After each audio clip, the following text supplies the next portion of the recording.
म्हज्या भयणीन आनी भावनो, आमी हांगसर आसा तितलीं जाणां क्रिस्तांवां आनी क्रिस्तांवां मदें आमी सगळीं जाणां कॅथलीक. तर आमी एके वतीन सगळे देवाचें समजता. तर दुसरी कशे भाशेन समजतली ती आमकां पळोवन तांचे मदें कितें म्हणून घडटा जायत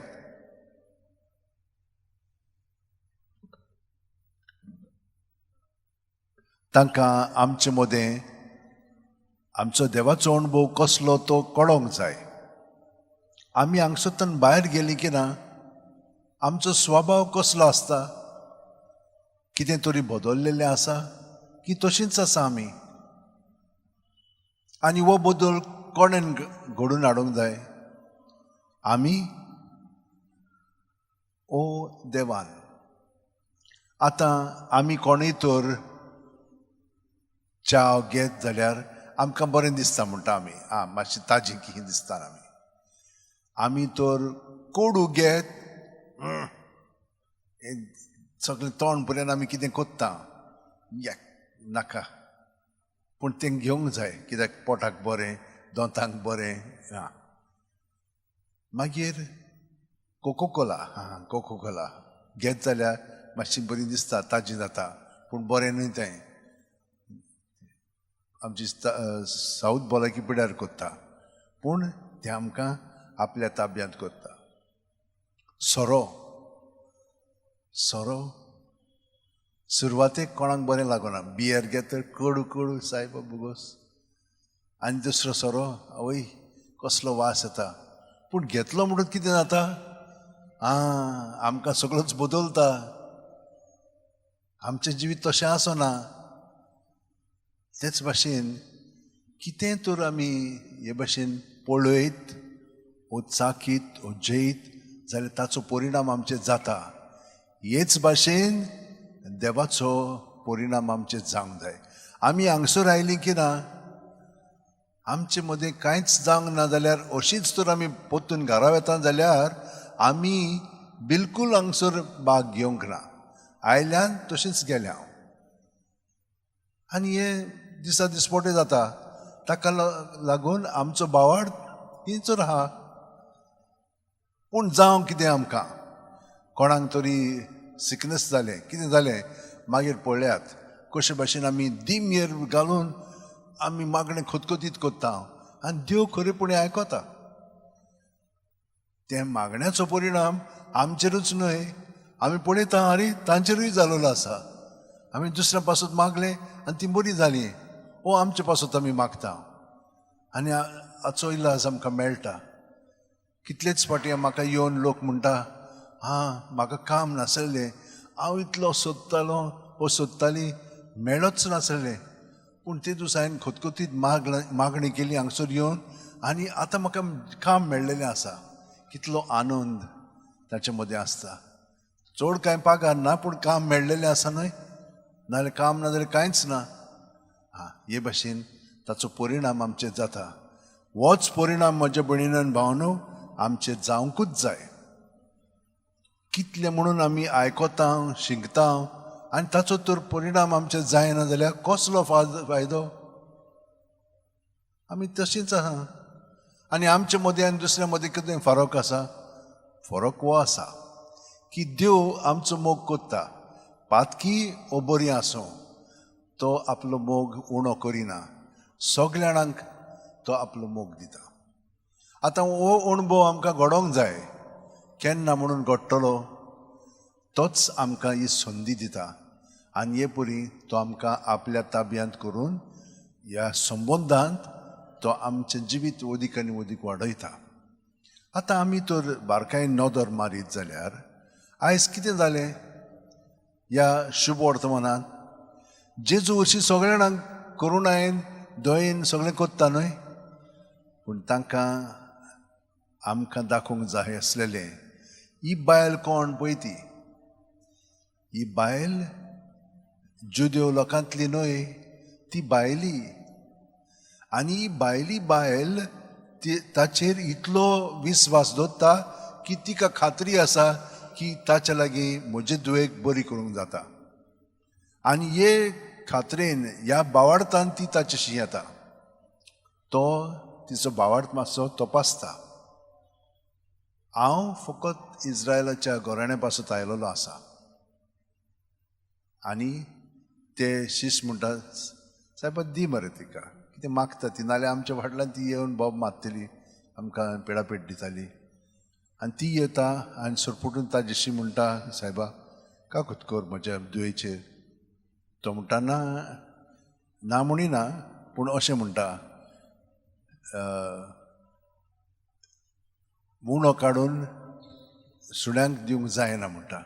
पूण ती कितें म्हणटा मेजा वयले पळय कुडके पडटा ती सुणी खातात.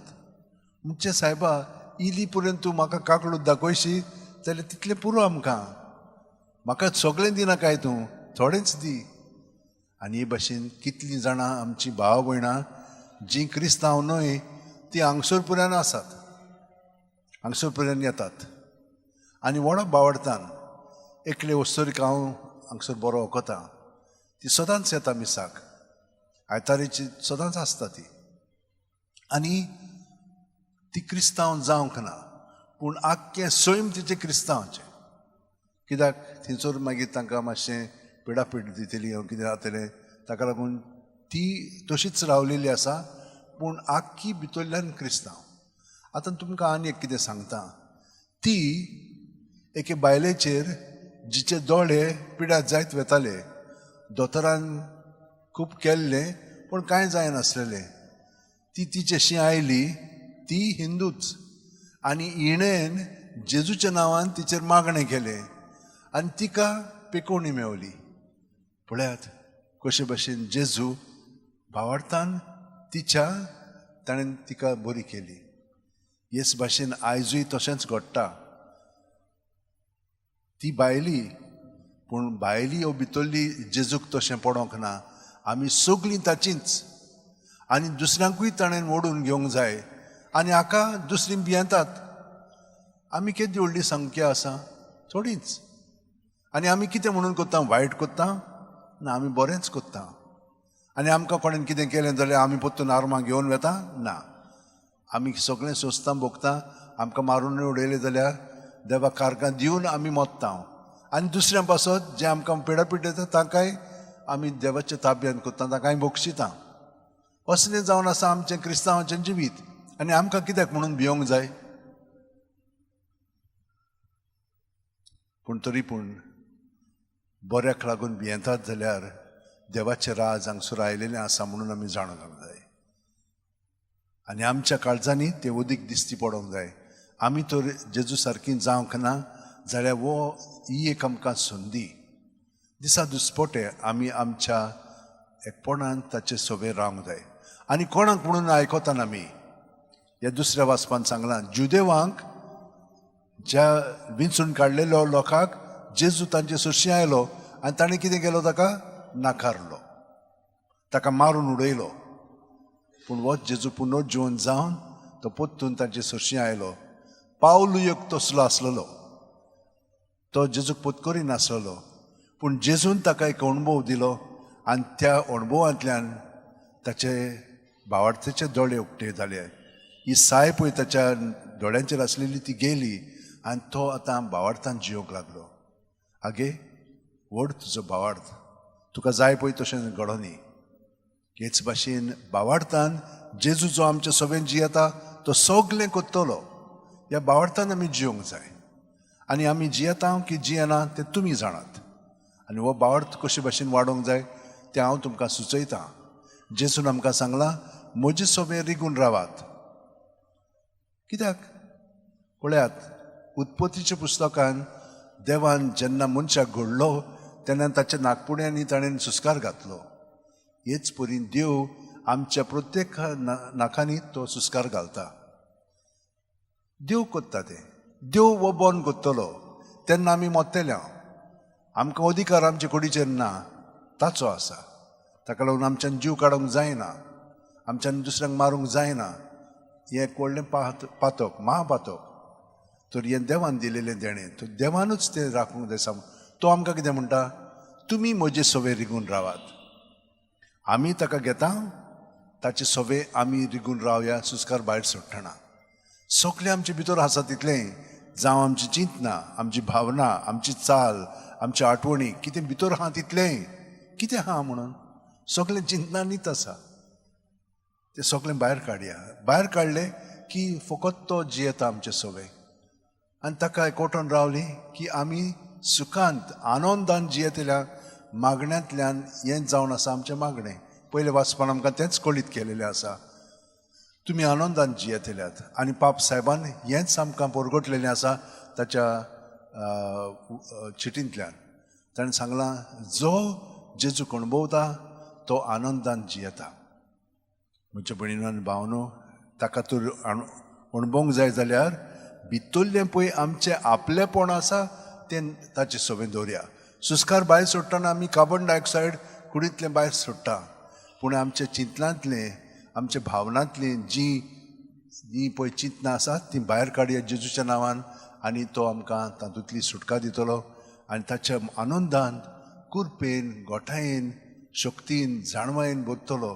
हें सगलें तो दिता आमकां. तो हे भाशेन तर ताका अणभवीत जाल्यार आमी खरेपणी स्वर्गार तशें संवसारांत सुखांत, मोगान, गोठायेन जियेतल्या. जशे भाशेन जेजूक नाकारलो, ताका काडून उडयलो, तो मेलो, पूण तो सगळ्यां पासून तें सोंसून पुनर्जीवन जालो. तेच भाशेन जेजू सवें आमी आमच्या गोराब्यान कितें घडटा तितलें जेजू सवें दवरलें की आमी दर वेळा प्रत्येक सुस्कारान ताचें सवें पुनर्जीवन जातलें आनी तो आमचें सवें बरीं उतरां कन्यो चाल घडूंक लागतलो. हें सगळें आमचें सवें घडोवन येवच्याक हे भाशेन आमचे हात जोडया, पाट स्ट्रेट दवरया, दोळे बंद करया. प्रत्येक सुस्कार घेतना आमची पांयाची बोट आसा थिंचोत्तान तकले मेरेन आमी सुस्कारान भरून येता. आनी सुस्कार मागीर वयतान सकयल पर्यंत रिकामो जाता आमचे कुडींतलो. हेंच जेजून आमकां सांगलां, हांव तुमचे सवें रिगून रावतां. पांयाची बोट आसा तकले मेरेन कुडींत मनांत ओतम्यान तुमी सुस्कार सोडटना म्हजे सवें रिगून रावात. आनी जेजूच्या नांवान तर आमी सुस्कार भायर सोडीत जेजू जेजू जेजू म्हणून सुस्कार काबात जाय पर्यंत सगलें आमचे भितर आहा तितलें जेजूच्या नांवान आमी भायर काडटले आनी तातूंतली आमकां सुटका मेवतली. ही साय जी आमकां भावार्थान जियोंक दिना ती सरली म्हणटोच आमी सगलें जेजून जें घडलेलें आसा, सर्गीचें राज लागीं पावलां म्हणून ताणें सांगलां आमकां तेन्ना आनी आतां पर्यंत. तर आमी तें सगलें ते परी पळयतल्या आनी त्या भाशेन आमी जियेतल्या, कित्याक ताचो पवित्र आत्मो आमकां सगलें सुचयतलो, घडून हाडटलो आनी आमी आनंदान जियेतल्या.